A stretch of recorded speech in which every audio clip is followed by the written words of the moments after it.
यज्ञ की तैयारी गुरु वशिष्ठ जी ने यज्ञ की विधि बताई और कहा, राम, यह यज्ञ तभी पूर्ण होगा जब आपकी धर्मपत्नी भी साथ बैठें, और इस यज्ञ का संचालन कोई योग्य वेदज्ञ ब्राह्मण ही कर सकता है।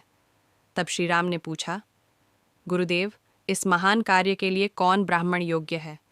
वशिष्ठ जी ने कहा, लंका का रावण स्वयं वेद वेदांग का आचार्य है। धर्म से देखा जाए तो वही इस यज्ञ का अधिकारी है। रावण को बुलाने का निर्णय यह सुनकर सब वानर चकित हो गए। क्या शत्रु को बुलाना उचित होगा? तब राम बोले, धर्म का पालन शत्रु मित्र नहीं देखता। यज्ञ धर्म का कार्य है और ब्राह्मण के रूप में रावण का सम्मान होगा। जामवंत को भेजा गया। राम ने जामवंत जी को आदेश दिया, जामवंत, तुम लंका जाओ और रावण को धर्म के नाते आमंत्रित करो।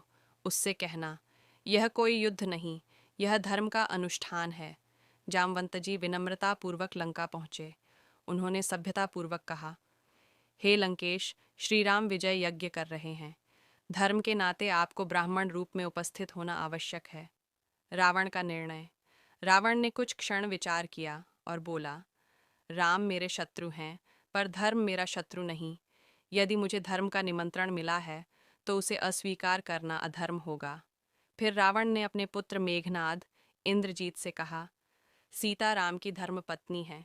यज्ञ में पत्नी का साथ आवश्यक है, इसलिए तुम सीता को सम्मान पूर्वक वहां ले जाओ और यज्ञ संपन्न कराओ। सीता माता का आगमन। मेघनाद सीता माता को लेकर समुद्र तट पहुंचा। सीता माता ने आंचल से मुख ढक लिया, पर नेत्रों में प्रेम और भक्ति की अश्रुधारा थी। राम ने मौन प्रणाम किया। रावण ने वेद मंत्रों से यज्ञ प्रारंभ किया। उस क्षण वह न राजा था न राक्षस, केवल एक ब्राह्मण। यज्ञ की अग्नि प्रज्वलित हुई, मंत्र गूंजने लगे।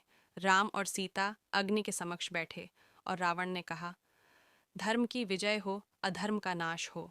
जब यज्ञ पूर्ण हुआ, राम ने रावण को प्रणाम किया। रावण बोला, राम, आज मैंने धर्म निभाया। कल जब तुम युद्ध में आओगे तब तुम धर्म निभाना। सीता की वापसी। यज्ञ समाप्त होने के बाद रावण ने मेघनाद से कहा, सीता को उसी सम्मान से लौटाओ। आज वे धर्मपत्नी के रूप में आई थीं, कल वे फिर बंदिनी होंगी। सीता लौट गईं और राम ने देखा, धर्म का सम्मान करने वाला भी कभी कभी शत्रु हो सकता है, पर धर्म का अपमान करने वाला कभी मित्र नहीं हो सकता। भावार्थ, धर्म की मर्यादा सबसे ऊपर है। राम ने शत्रु में ब्राह्मण का सम्मान किया। रावण ने भी धर्म के नाते अपनी मर्यादा निभाई। जामवंत जैसे ज्ञानी, शांत और नीति समझ वाले दूत को भेजना यह दर्शाता है कि धर्म का संवाद हमेशा संयम और ज्ञान से किया जाता है।